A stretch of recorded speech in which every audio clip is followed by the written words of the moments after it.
Gail Arno is the Director of ECM Care Management. Gail brought her expertise to the team at Elder Care Management in 2010 after starting her career in the aging services field back in 1998 as a family consultant for a local placement agency. As a placement agent, she actively educated and guided a generation of seniors and their families to resources and services available throughout the Sacramento area.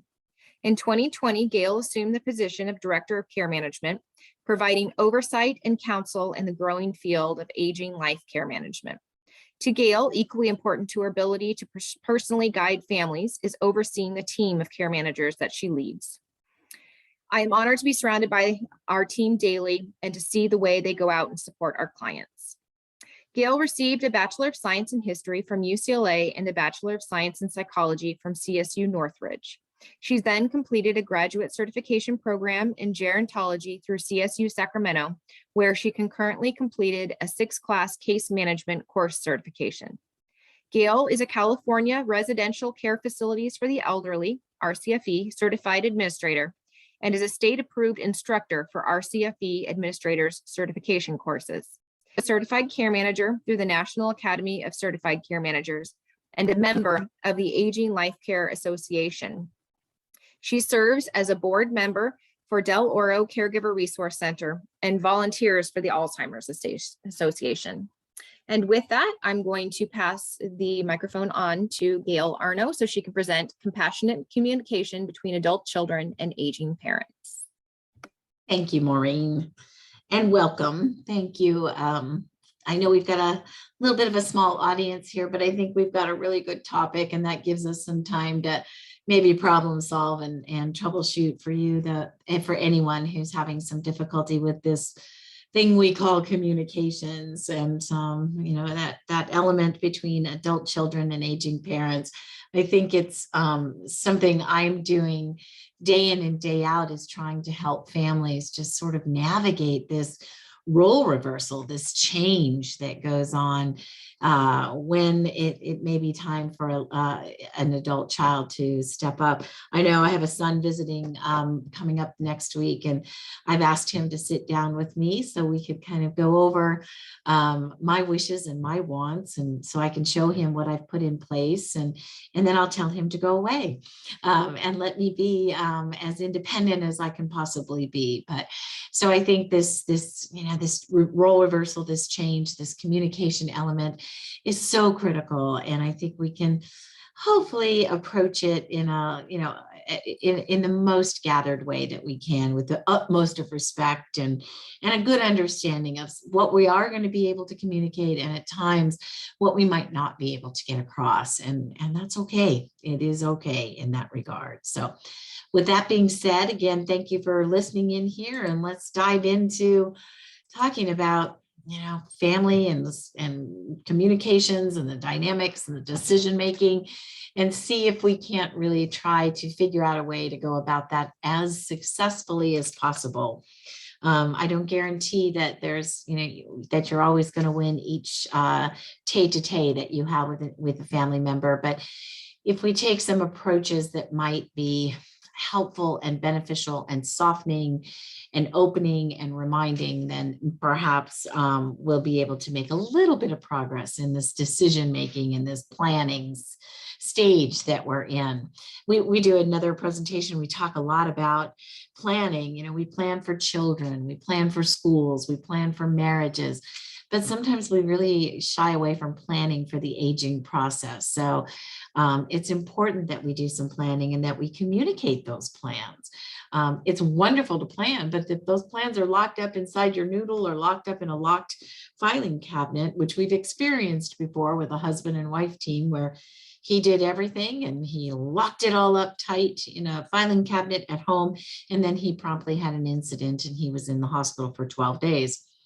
So I've had no idea where the key was, and we could not really move forward. So we got to communicate it too. And we're all stuck with some family dynamics. There's no doubt about that. I don't think that there's any shame in family dynamics. There are different dynamics in every single family, and whatever works for you is what works. So no judgment here by any stretch of the imagination. And again, that decision-making, hopefully it can be a joint decision-making effort, but if not, communicating what your wishes and wants are is extremely valuable, and communicating it successfully is really valuable as well.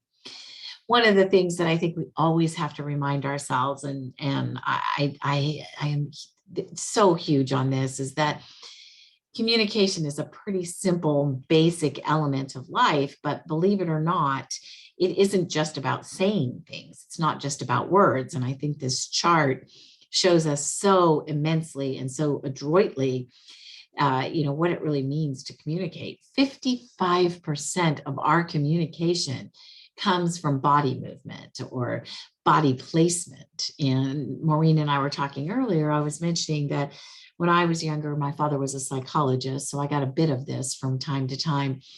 I remember my parents would say to me, your body language is not in line with the message that you're giving us. So you might want to make that adjustment, young lady, on that body language. Or another one that my father was very fond of saying, he was a trained pilot. He would say, I don't like the altitude you're flying at, young lady. You need to bring that down a little bit. And I think I would cross my arms and say, what do you mean? I don't know what you mean. Again, there's that body language. Are we open? Are we receptive? Are we calm? If the leg is shaking and the hands are crossed, or the arms are crossed, or hands are squeezed, that says something. Without any words, that says something. Look at the 38% voice or tone and pauses, the modulation that you utilize. And then the smallest portion is what we probably lean on thinking is the largest portion, is that 7% of our communication really comes down to the words we use, as it might be. So again, that 55% is that impact through that body language, that posture, eye contact. It's hard sometimes to establish eye contact if you're emotional, if you're angered, if you're upset, to look someone in the eye and say, I don't agree. And I don't like what I'm hearing. We need to talk about that. But it may be easier to, cast the eyes down, the head down, and say, no, that isn't going to work for me. Eventually those eyes need to come up, and we need to be successful with that body language.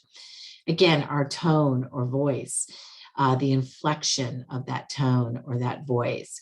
I often use the mindset that when we meet or spend some time with a client who has cognitive impairment, we don't need to raise our voice to them. It isn't that they don't hear what we're saying. They may not comprehend what we're saying. So our tone and inflection is really critical when we're communicating with someone who might have some cognitive impairment, some cognitive issues. And then there again, the choice of those words. I think words are powerful and words have meaning, but it's the delivery of those words that's really going to make the difference in getting your message across in a positive or negative way. Sometimes there is a need for strong body language and strong intonation and harsh words.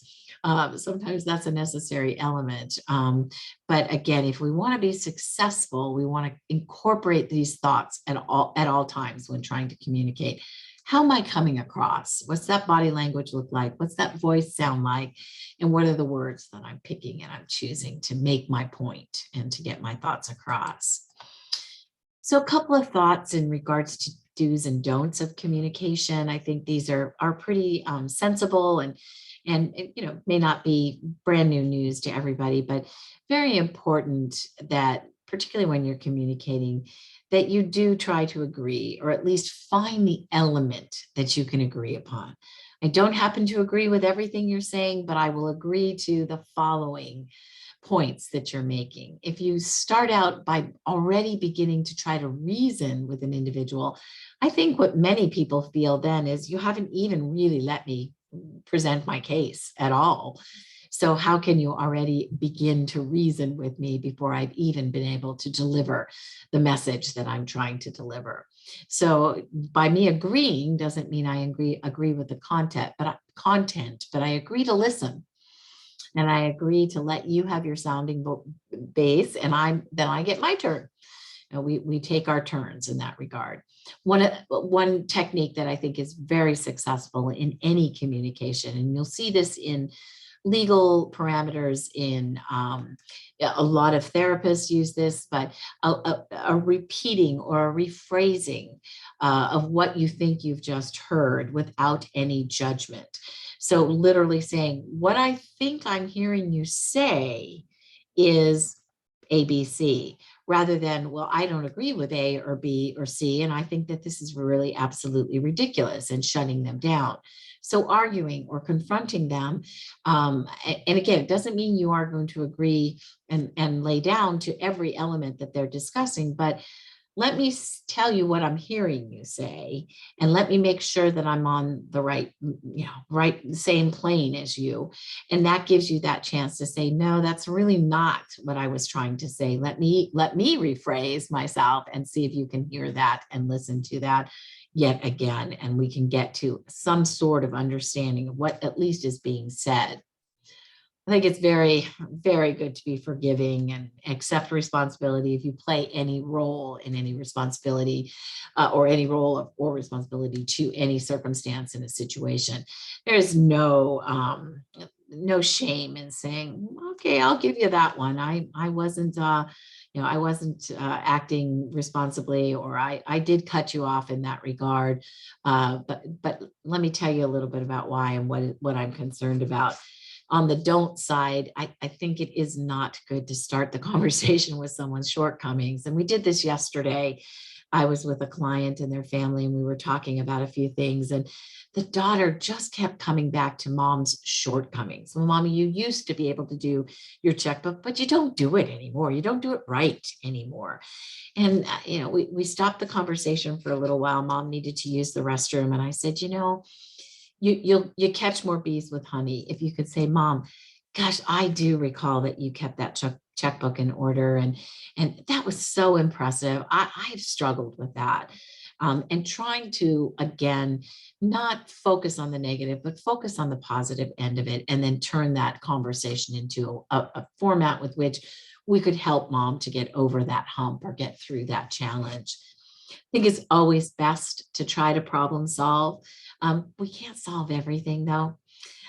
So pick and choose your battles, but again, trying to say that there's a resolution or there's an approach to a conflict, a concern, a task, rather than just ignoring it and pretending it doesn't exist. I think we've all tried that.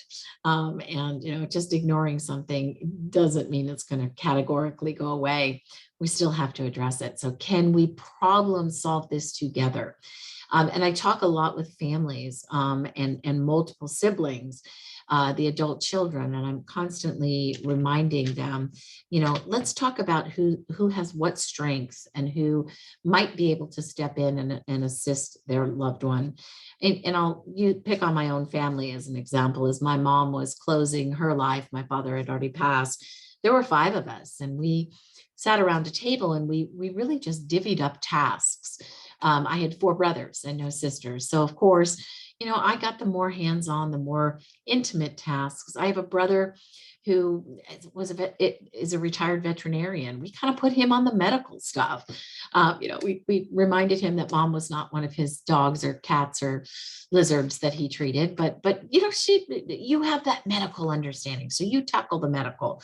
I have a brother who is a insurance adjuster. He goes out for disasters, and it's like, can you take a look at the house and make sure everything's in order? And if there's something to be fixed, could you fix it? And could you take it from there?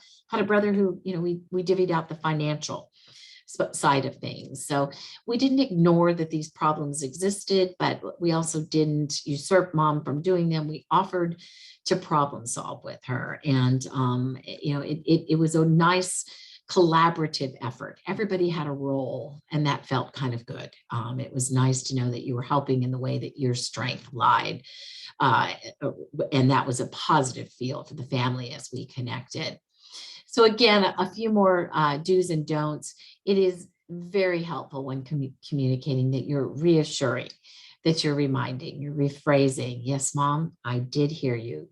What I'm hearing you say is you're very concerned about us taking over and cutting you out of things. I'm hearing that you're concerned about that. Are going to do our darndest not to do that. This is how we attempt to do it. Are you comfortable with that? Rather than, dismissing her. Oh, mom, you just, you don't know what you're talking about. I've got this. We don't want to hear your input anymore. You don't want to tower over them and literally steamroll and take on. I think the same goes with partners and spouses that we've dealt with. Again, pick on my own family of origin. My mother was the bill payer because my father would prefer to read a book and get another educational degree under his belt. So that was mom's role. And I think had my father outlived my mother, we would have been training a gentleman with 2 PhDs on literally how to write a check. He would not have known how to write a check for whatever the services might have been that were needed. So again, reassuring mom that we were available to her, but not towering over her and taking the task from her without some good conversation, some accepting conversation that would allow her to feel comfortable in her circumstances. I think if you can show some compassion, this aging process is not easy. I'm right in the middle of it myself, as we all are. We're all aging, so some of us are a little further along in the task than others. Showing some compassion, some understanding for new health diagnoses, the recognition of the fact that I can't do what I used to do. Showing a little bit of empathy and compassion goes a long way. Being insensitive can put the guard up even harder and higher. And so getting through that wall that's been put up because we've been insensitive. But mom, don't you remember you were diagnosed with dementia? Why don't you remember? Well, mom doesn't remember because the nature of a diagnosis of dementia is that you're forgetful. So do we need to remind her, at every turn in such harsh terms? Maybe we can present that as, remember, mom, your memory, it's really struggling right now. You do so well in so many other areas. You sat down and you played the piano the other day. I was just in awe yet again. But let me help you with the finances because that's never been your strength or your comfort zone. I get it. I learned a lot from you, mom, in that regard. So let me see if I can be helpful. Being insensitive just puts up those walls again. We've already got walls. We don't need any more walls in this world, as it might be, particularly in our own families or with our own loved ones. I'm a huge proponent of step away. Step away, breathe, count to 10.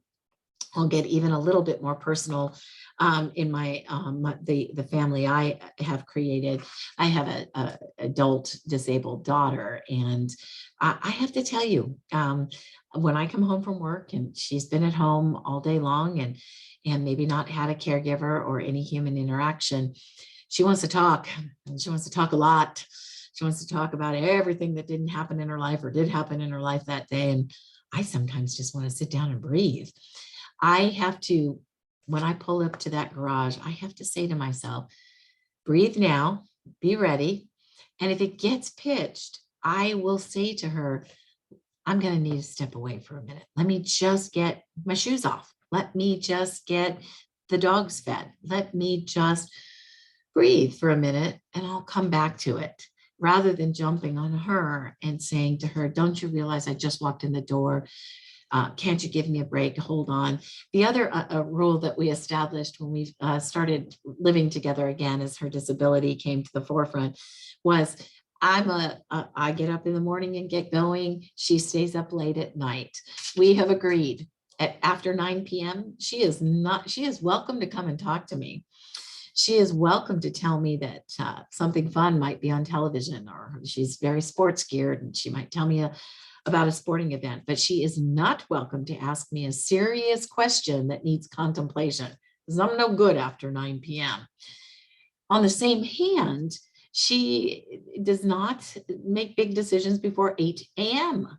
So I step away from those timeframes. I step away from the conflict at that moment. I try to reboot and rebreathe or breathe again and reset myself and then come back into the scenario, knowing the boundaries of our AM, PM uniquenesses and differences. I get nowhere in raising the voice. I think no one gets anywhere in raising the voice unless we've got 3 and 4 and 5-year-olds who are a safety hazard. Raising our voice does not get us where we want to be. It just escalates the situation and the wall goes up, up, up, up, and even further. So again, raising our voice gets us nowhere. Stepping away, rebooting. I have stepped away at times and come back and said, sorry, I just wasn't ready for you. But you know what? I'm ready for you now. Let me have it. And we'll talk about things when I'm in that frame of mind, and she is as well. She might even look at me though at that point and say, well, lost my train of thought. I'm over it. Go ahead, move on.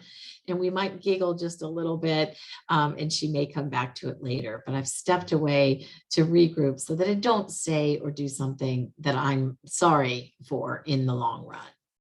Another really positive thing is, again, to take that deep breath, count to 10, try not to react, and then give that answer as it might be. And I'm going to really remind you to tip yourself constantly, to stop and not take it all so personally. I don't think that the majority of our life, that people in our lives wake up in the morning and wonder, let me see how I can get to Gail today. I'll just come at her and come at her and come at her, particularly if there's cognitive impairment, some mental health issues, or just some fears and worries and concerns. We have all got to learn to try to not take things quite so personally. It's very fair to say to someone, I take that personally. That hurts. Maybe that's not what you intended. Let me rephrase what I heard. And my daughter and I will do this often, where I will say, wow, that just really hurts my feelings. Well, tell me what you thought you heard, because that was not my intention. It was not to hurt your feelings. It was to tell you about something. And I needed to, again, rephrase to her what I thought I heard. And then we can hopefully find that medium, that central, that ground where we can both be working together to communicate well. But we've got to stop taking things quite so personally. It is personal, it's our family, it's our decisions. But if we can stop taking it so personally to our own assault, I think we will handle the communication quite a bit better, particularly internally. And I think that don't take it personally can extend to today's world. I think it's a pretty tender place out there. And if we can be reminded not to take so many things so very personally, I think we'd be a whole lot more successful and a whole lot less reactive. So speaking of reactions and reactive and things like that, these are, I think these two words are so very important in our world, react and respond. React is really a hot button word. It means we act, we jump in, we are all in 100%. And sometimes we have to react. Again, I'll go back to that 3, 4, or 5-year-old who, is getting ready to cross the street, and we're going to react with a huge no, stop, this is not safe. That's an okay react. When safety is in play, that's important. But to react when we're interacting and we're trying to communicate with family or loved ones, reaction is this act in opposition. It's against some sort of force. So we want to be careful not to react, and maybe to try to respond versus react. So when we respond, we take in the information, we think on that information for a minute. There's that pause, there's that step away, there's that breathe, and then we act, and then we talk, and then we respond. But it's to react to a statement, to react to a thought, is far more aggressive and puts the positioning in a different frame, and probably in a position that we don't want to be in necessarily, certainly don't want to be in to make progress as it might be. So when we respond, we may react favorably. And those are the out and out definitions of some of these words. But by responding, we're thinking, we're absorbing, and then we're acting or speaking about it. So I think, again, if you take nothing away, I would think about that body language. That 7% of our words are effective. The rest of it is tone and body language, the breathing, the stepping away, the compassion, the empathy, and then this ability to not react, but to respond and to respond accordingly. And only, with the utmost of best intentions as you communicate with one another. And this is so easy to say when you're not in the midst of something so pitched and so upsetting. But again, maybe you'll prime yourself when you go, sit down and get ready to have those conversations and regroup and rethink about some of these thoughts. Here's my, I keep a Q-tip on my desk, believe it or not. And it's a literal Q-tip that I know we're not supposed to use in our ears. And it's my way of reminding myself to quit taking it personally. I don't think that, again, use my poor sweet daughter. Thank you, darling. You're nice to know that, nice to allow us to talk about you behind your back. I don't think she wakes up in the morning and says, I'm going to not feel well today and really need my mom, particularly at the end of her day when she's worked a full day and she's tired. I think I'll just save it all for then. She does not have that intention. And so I have to recognize that this is not personal. This is her trying to survive. This is me trying to survive. But I can use some good systems, some good mechanisms to try to put myself in check and also to be empathetic and compassionate with her. One of the most difficult things, as you can see here, is in using and being effective with your communication skills, is that you would involve, that deep sadness, that deep anger, that frustration, and other unpleasant feelings. So we're going to take all those feelings and try to put them aside and really have that conversation with someone.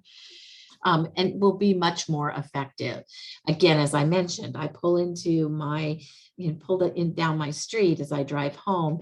And I find myself, some days I plow right into that driveway and I'm ready to dive into what I've got challenges with. Other times I have to stop. I breathe in the car. The garage door goes open and I'm ready to tackle. I'm trying to leave in the car or with my day any anger, any frustration, any sadnesses I might have, any feelings that are not going to be productive as I go about now opening the next door to today's day for me. Very important that we try to put some of this aside and quit taking it so very personally with each interaction. It's not easy to do. I often will say to my clients, as I meet a spouse of a loved one or an adult child of a loved one, and I'll say, your mom is just a peach, and the adult daughter will say, my mom's a peach. Boy, I don't know. You may not have met my mom. I don't think she's a peach. Well, my mom made my buttons. When she was alive, she could push my buttons, and vice versa. Someone who isn't emotionally attached to me can't push my buttons so much. So I can communicate effectively, find the joy, find the pleasantries, and be as effective as possible. So it's a little hard to disconnect ourselves from these family or these personal interactions that we have. But this is where the best effective communication skills and techniques can really come into play and be helpful.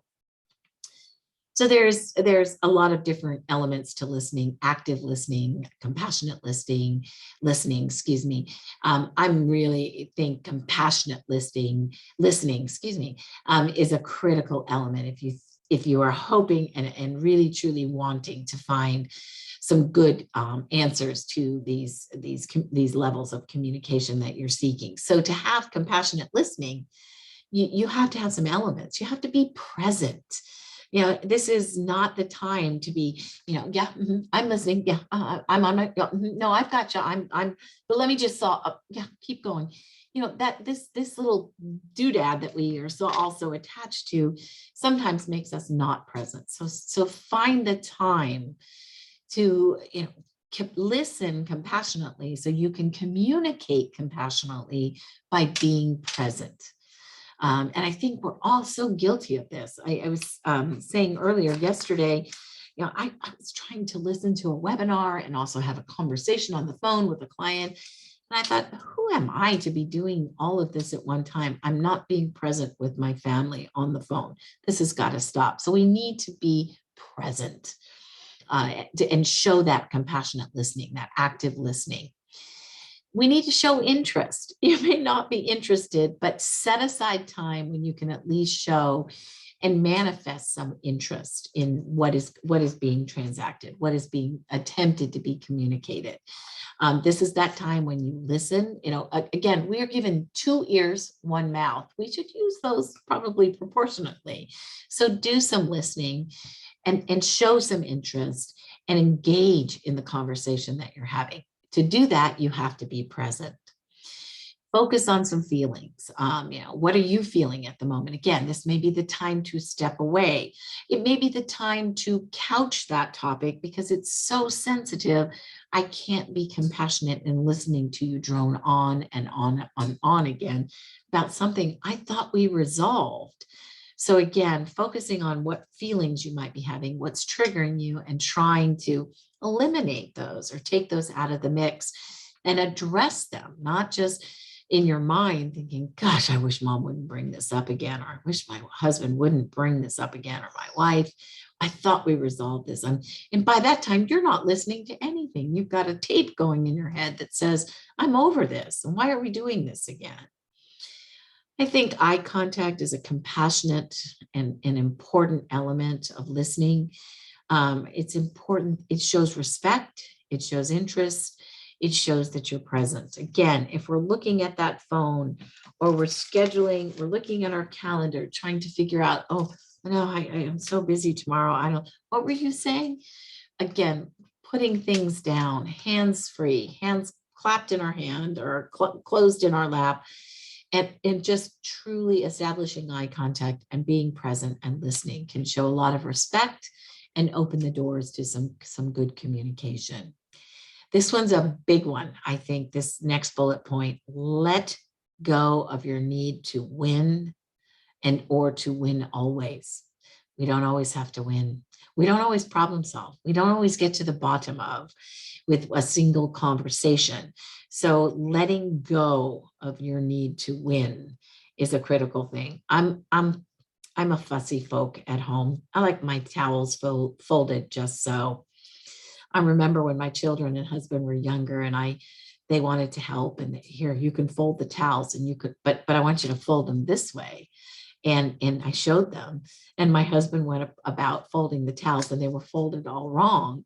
And I said, well, what's wrong with you? I mean, my God, you didn't fold them the right way. And I'm just going to have to do these again. And I remember him winking and looking at the children and saying, that's how you get out of doing tasks.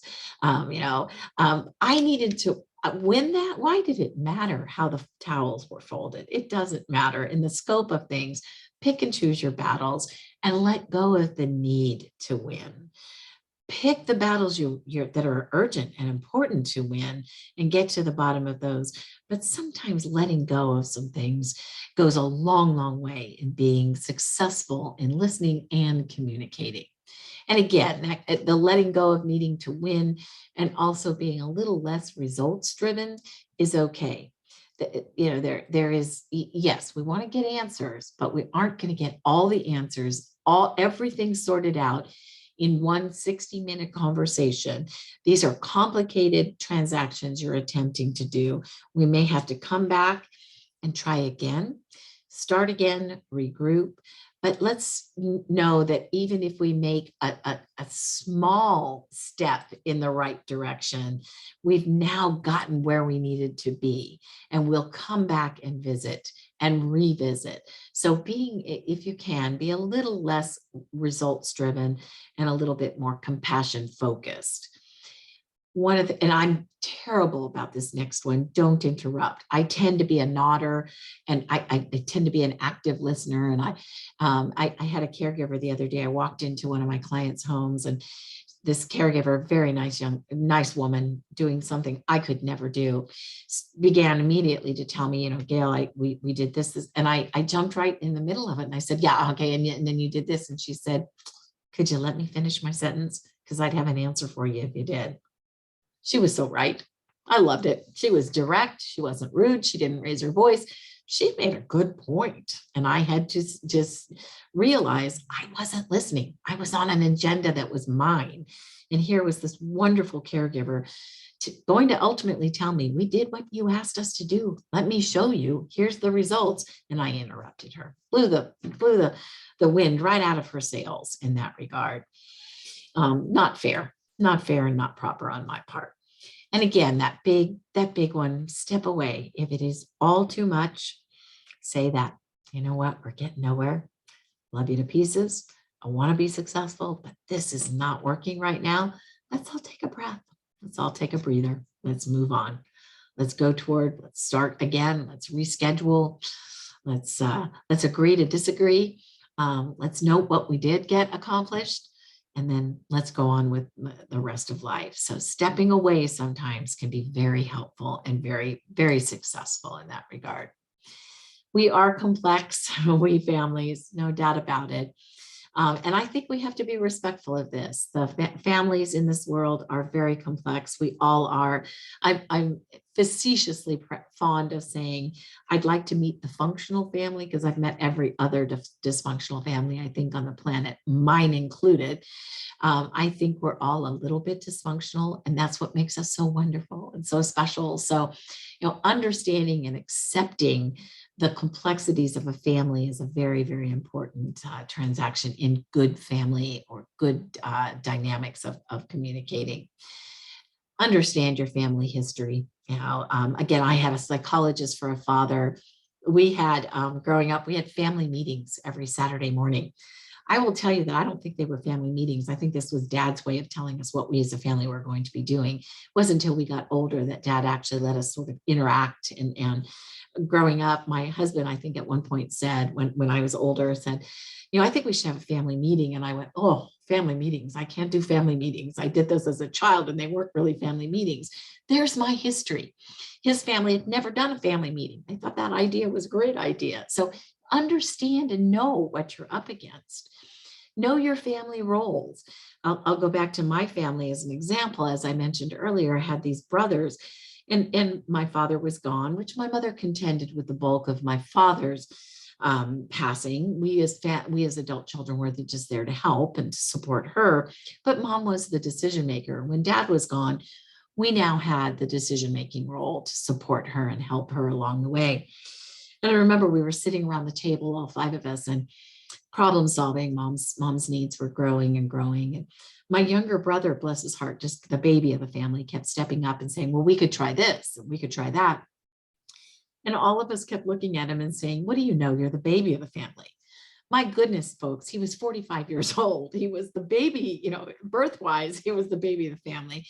But he had some good thoughts, and we just kept putting him back in that family role of the baby of the family. And we all had to finally look at him and say, what? No, you have a good idea there. Sorry, we dismissed you because you were the baby of the family.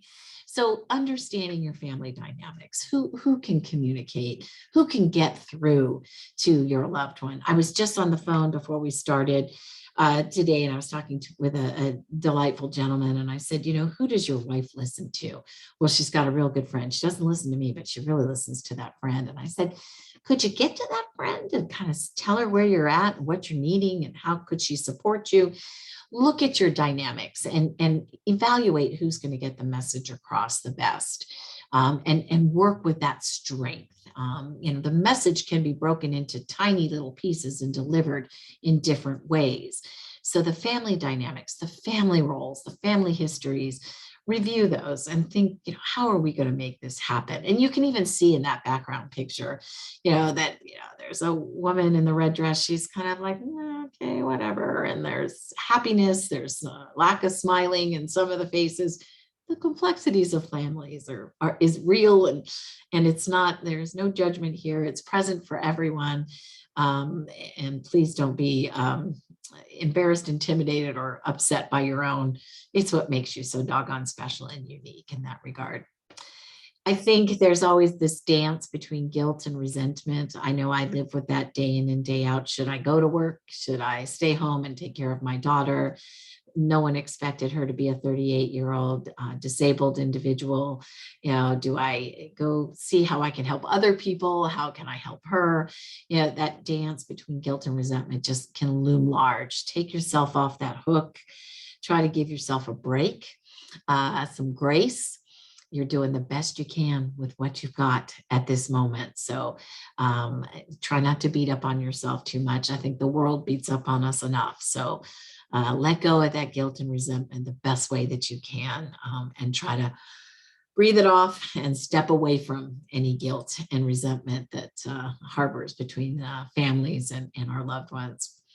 Again, how do you manage those those family dynamics when you've got this whole litany here, this list of all these concerns and these worries? I think we all come to the table with guilt and anger for whatever reason, grief and sorrow, anxiety and doubt. These are all very normal feelings when it comes to the family dynamic of change.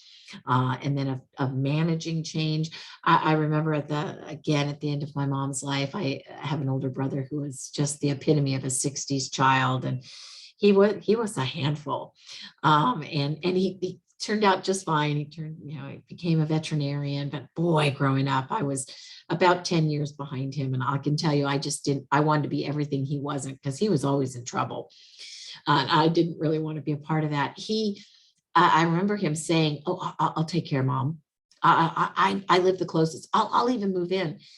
And I remember we asked him essentially, what's going on here? You just seem to want to do so much.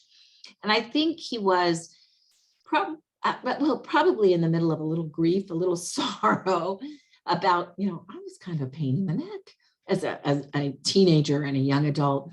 Now here's my my chance to give back just a little bit.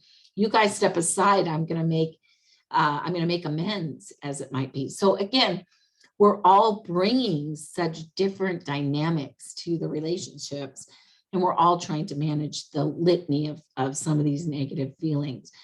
We also have the joy of finding those happy feelings, etc. Those don't often get in the way as much when we're communicating, as this litany or this list here that we have. So check those at the door, perhaps, as you come into trying to manage communication and families, and getting through some of these challenges and these issues. It will help the communication process, and thusly help you get through over the hump, over the hurdle of this communication effort that you're trying to get through. Decisions can be challenging. Who makes what decisions, and how do we go about deciding who's on what page and how we're going to get this going? Boy, if we want to put up walls, here's one way to put up a wall, and have some real trouble in decision making. So who does make those decisions, and who is the appropriate party? Who has the authority to make those decisions? How do you determine that?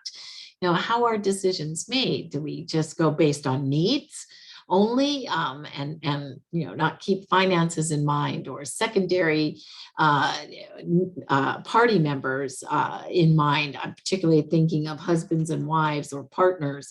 Do we put all our effort into mom and or dad, or do we put all our effort into aunt or uncle? How do we get these needs met in that regard, and determine who helps to make those decisions?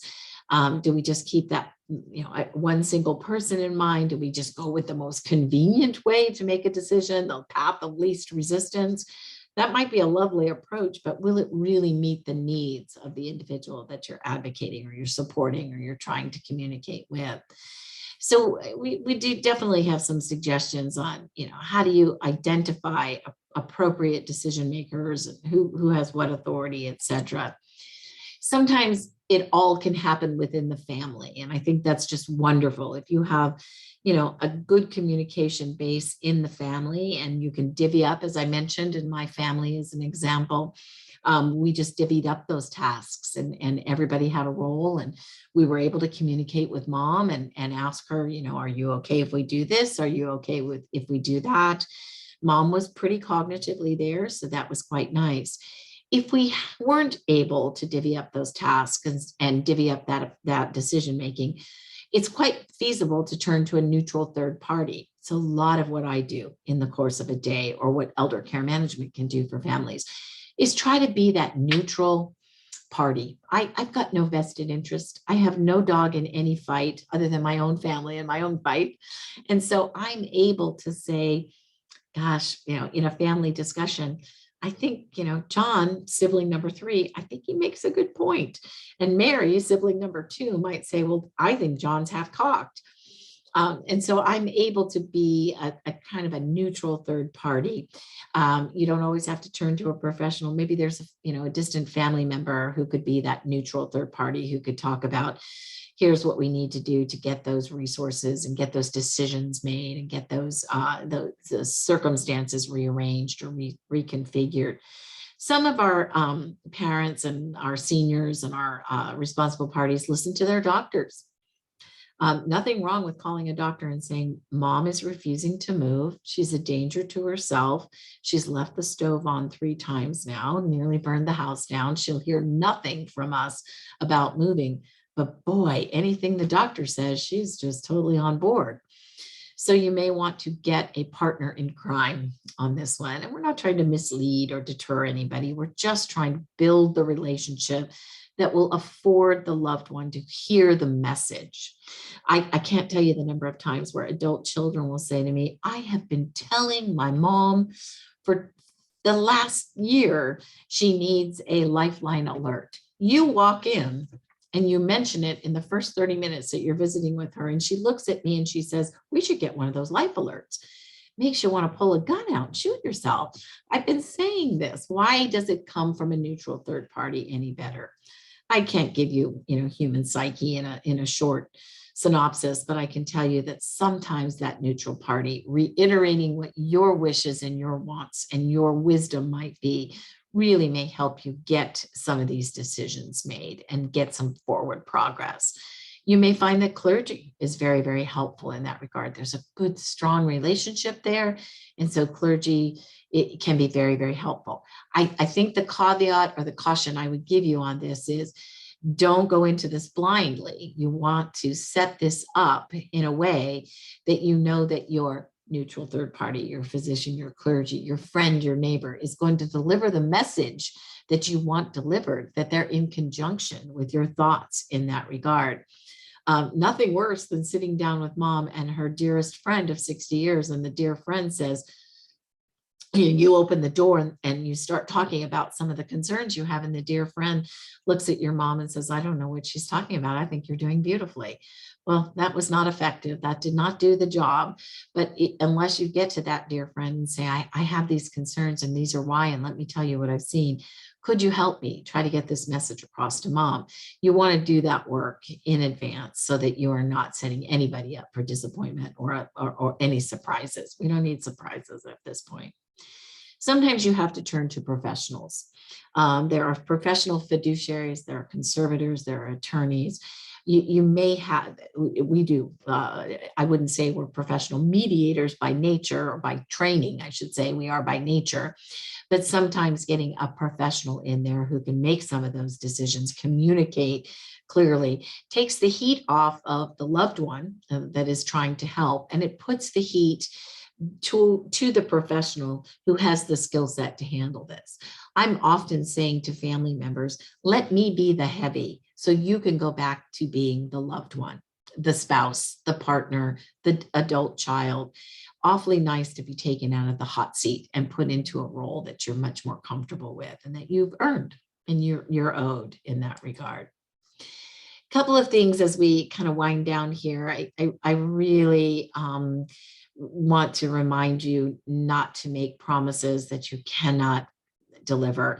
We never in life want to overpromise and underdeliver. There's nothing more frustrating for all of us. So, some of these statements I'd really like to go over with you. I think it's very dangerous to make the litany of these, the bulk of these statements, saying to your loved one, I will never move away. We don't know what our future brings. We don't know what our job might require.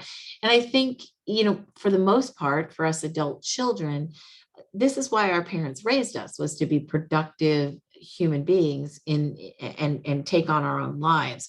To alter your life so that you can accommodate your loved one, your parent. It may be the dance that you do, and it may be the willingness that you offer, but I don't think on a good day, any one of us as adults, as parents would say, gosh, I can't wait till I'm in my 80s and I can really mess up the life of my loved one and not let them have their own lives. So saying I will never move away can be a dangerous statement to make. I will never put you in a home. I think that's a terribly dangerous statement to make, because we don't know what the medical circumstances, the emotional circumstances, the financial circumstances will be at any given time when these come to rue and to rise.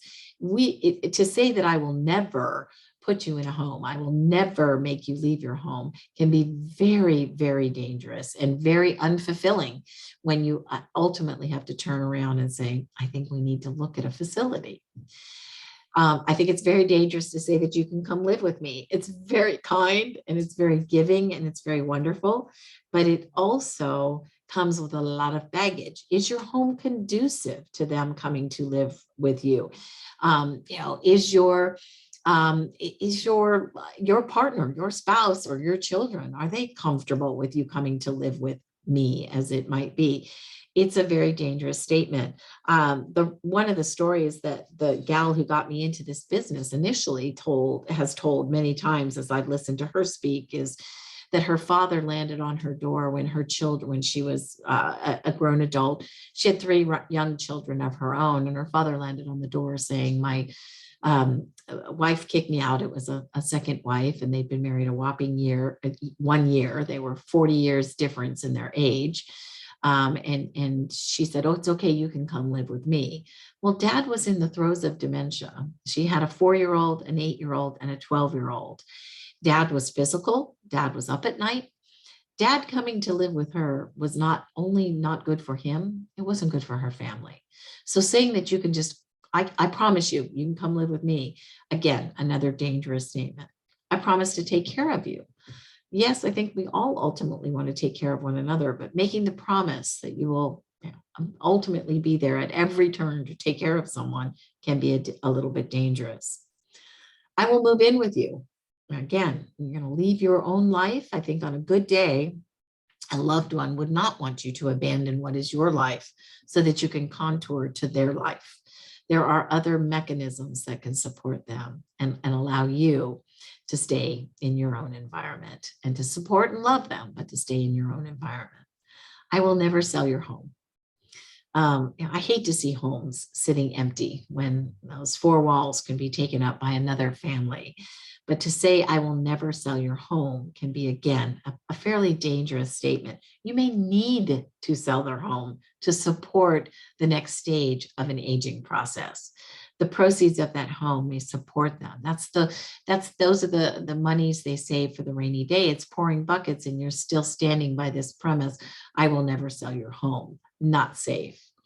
I will never let a stranger into your home. When we have cognitive challenges, everybody's a stranger, yourself included, to your loved one. So to say, I will never let a stranger into your home can be very, very misleading and very untrue. And the last thing you want to do is present untruths to the ones you love. I won't abandon you. Well, of course, you'll never abandon them. They'll be in your heart always, but what can you do for them so they don't feel abandoned is what you want to focus on. We'll all get along when the time comes. We often in our own little circle here say that we didn't create these family dynamics. We're not going to solve these family dynamics. These are family dynamics. Why would we all get along when the time comes when we never got along to begin with? Again, it's a very hollow statement. I don't mean to make light of it. It's just, it is placating, and it isn't really truly a promise that is kept and feasible in many ways. I promise to visit every day. We often feel that people shouldn't visit their loved one every day. Their loved one, if they do have to relocate, should be allowed to settle in and find their new norm. find trust and faith in this, in those individuals who are serving them at that time. So again, making a commitment. I don't know what my health looks like. I'm hoping to be there every day for my daughter, but I can't make the promise that I can be there every day for my daughter. I have to know that my life is equally, yeah, you know, as unknown as hers it might be. So to visit every day and be there every day may be a statement that could be dangerous again to make. And then finally, one more, you can die at home. You know, I think that's ideal and wishful and wonderful, and maybe it will happen for you and maybe it won't. And so making that promise and feeling that concern and that guilt and that worry that you cannot fulfill that promise. We do a wonderful presentation on end of life, and we'd be happy to talk to you about how to get through dying at home versus dying at a facility or dying at what is now considered your home. It's not easy. And again, a huge promise that you don't want to make, because we don't want to overpromise and underdeliver. We're very fond of an alternative statement repeatedly being given to one another, instead of making promises that might be hard to keep or nearly impossible to keep. We suggest you try an alternative statement or an alternative idea together. And you might want to say this over and over in your mind. Together, you and I, mom and dad, or you and I, husband or wife or partner, we are going to gather all the facts and all the information and get educated. And together we'll make the best decisions we can make that focus on your safety and the best options that are available to you at that moment. So by softening and not making this, hard commitment, this hard statement that for sure we will do this. How about as we face those challenges, as we do our investigating and our education, together, we're going to make the best decisions we can for everyone involved that focuses on your safety and your well-being, and that we will move forward from there. I'm very fond of the idea or the thought, and I don't say this lightly, I say this with all earnestness. We hopefully have a lifetime of what we want, and at the end, we get what we need. And sometimes what we need is more about our safety, our well-being, the safety of others and their well-being. And it's that dance, it's that compromise that we have to find in the middle. But by making some statements like we see in this previous slide, we've set some boundaries that it may be very, very hard to live up to. So I would be very cautious with all of these statements, and I would head toward a statement a little bit more along these lines. That together we'll work on finding all the information, gathering our facts, and then we'll make the best decision together that we can possibly make that focuses on the best outcomes, the best for everybody involved. And we'll go from there and doing the darndest we can. We can't make that statement if we're already not compassionately listening, compassionately communicating with one another, and taking our agendas and setting them aside, doing some breathing, doing some stepping aside, doing some listening, and having some compassion. So hopefully, I hope this has been helpful to everybody. That's the gist of our presentation. I know that this is very generalized. I'm always happy to talk with anybody, in a more specific fashion. I'm going to hand it over to Maureen, and she'll tell you how to get hold of us if you want to go further or answer any questions that we might have at the moment. If you're feeling comfortable, I'm very happy to help you in any way that I can. So thank you again for listening to today. When in this last hour, I've used the mouth a lot more than I have the ears. I'm ready to use the ears. So thank you very much for listening.